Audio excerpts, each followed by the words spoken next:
Currently, hundreds of millions of people in Africa depend on groundwater for their basic needs. Farmers, communities, industries and towns will increasingly rely on this resource. How groundwater is managed and shared in the future will be central to securing people's lives and livelihoods. Countries in Sub-Saharan Africa have highly variable climates, which affect rainfall, river flows, lake levels, and groundwater. UPGro researchers investigated the age of groundwater. They also looked at historical groundwater level and rainfall data. They found that in wetter areas, recharge happens every year, but in dryland areas, substantial recharge takes place less regularly, often just once or twice a decade. Climate change is expected to make rainfall in Sub-Saharan Africa even more variable. It is expected that there will be a greater number of heavy rainfall events.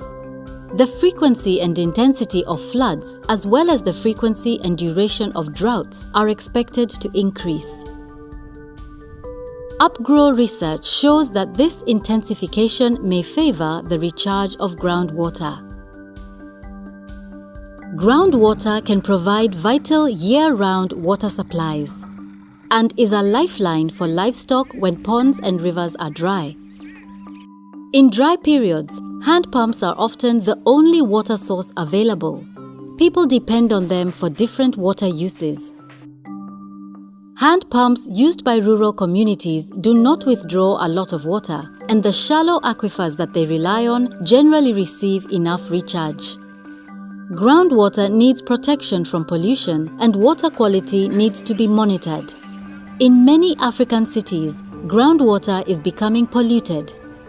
In fact, many shallow aquifers are heavily polluted.